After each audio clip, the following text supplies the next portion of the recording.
Om, boleh nggak aku kumpulin sisa beras jelek ini? Untuk aku makan, Om. Suara kecil itu membawa sesuatu yang besar dalam kehidupan Arkana. Uhuk, uhuk. Gavin, itu kamu, Le? Kenapa pulang basah kuyup begini? Astaga, bibirmu sampai biru begitu. Suara renta dan batuk kering menyambut kedatangan Gavin di gubuk reyot berukuran 3 kali 4 meter itu.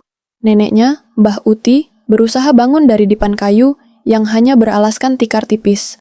Gavin buru-buru meletakkan kantong obat dan sisa beras di meja, lalu lari memeluk neneknya dengan tubuh menggigil. Gavin nggak apa-apa, Mbah.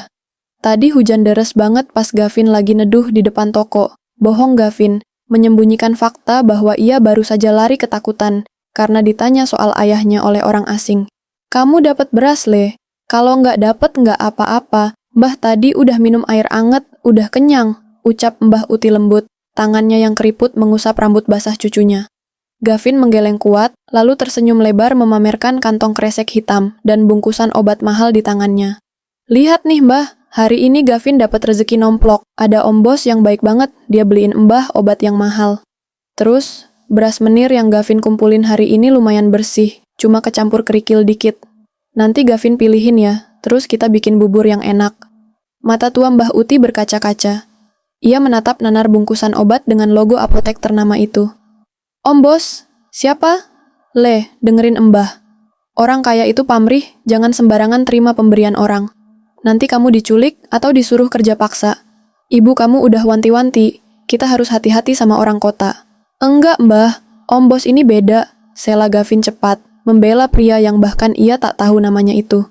Matanya kayak Gavin, Mbah. Terus dia nggak jijik pegang tangan Gavin yang kotor. Dia cuma pesen, Gavin harus jaga Mbah terus. Gavin beranjak ke pojok ruangan, menyalakan kompor minyak tanah yang sumbunya sudah pendek. Sambil menunggu air mendidih untuk merebus beras patahan itu, pikiran bocah kecil itu melayang. Bayangan pria tinggi tegap di apotek tadi tidak mau hilang.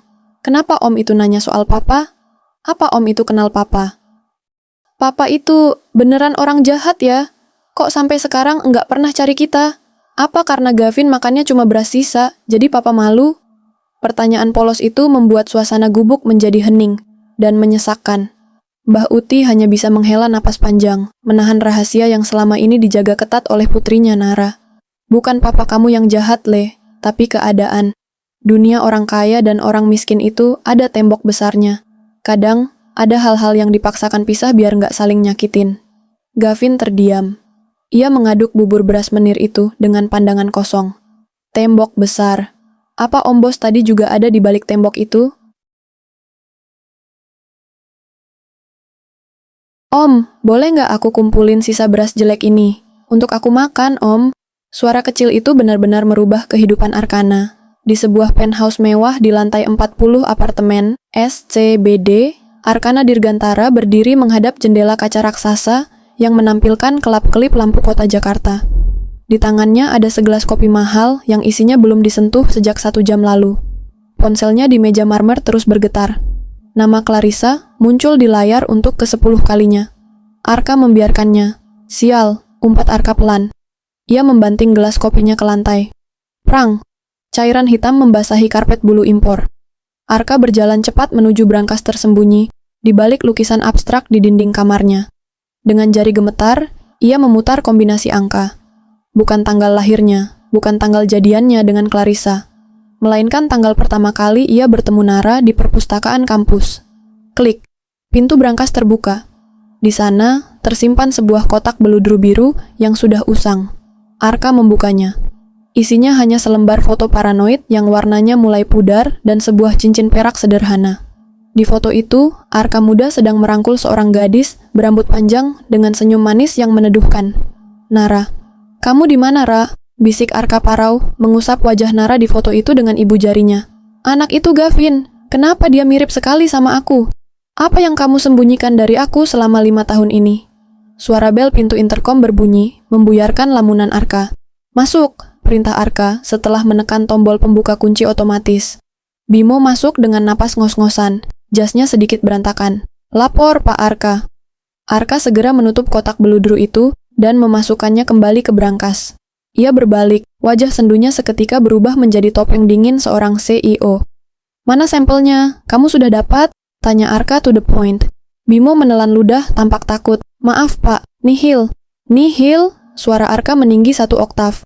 Saya bayar kamu mahal bukan buat dengar kata nihil, Bimo. Anak itu cuma bocah 6 tahun. Masa ambil bekas minumnya aja kamu nenggak becus? Bukan begitu, Pak. Bimo membela diri dengan panik. Anak itu instingnya tajam banget, persis kayak bapak kalau lagi curiga sama klien.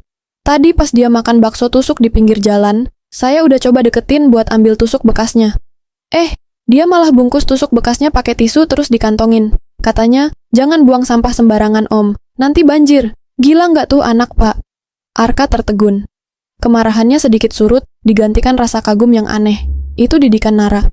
Nara adalah wanita paling disiplin soal kebersihan yang pernah ia kenal. Terus, kamu nyerah gitu aja? Cecar Arka lagi. Saya coba buntutin sampai gubuknya pak. Tapi kawasan itu dijaga preman lokal. Muka saya yang terlalu rapi ini dicurigai intel. Saya hampir digebukin tadi. Dan lagi... Bimo ragu-ragu. Lagi apa? Ada info dari warga sekitar, Pak. Besok pagi-pagi sekali, gubuk-gubuk liar di bantaran kali dekat gudang Bapak itu mau digusur sama Satpol PP. Surat peringatannya baru turun sore ini. Mata Arka membelalak. Digusur? Iya, Pak. Itu tanah sengketa. Kalau digusur besok, berarti Gavin dan neneknya bakal tergusur. Kita bakal kehilangan jejak mereka kalau enggak gerak cepat. Arka menyambar kunci mobilnya di atas meja. Jantungnya berpacu kencang.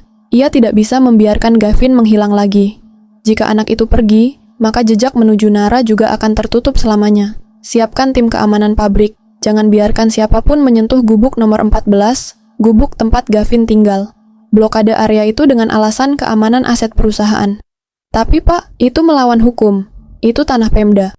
Arka menatap Bimo tajam, tatapan yang biasa ia gunakan untuk menghancurkan lawan bisnisnya. Saya beli tanahnya malam ini juga. Hubungi pengacara saya, urus semuanya. Dan sekarang, saya mau ke sana. Saya mau pastikan sendiri anak itu aman.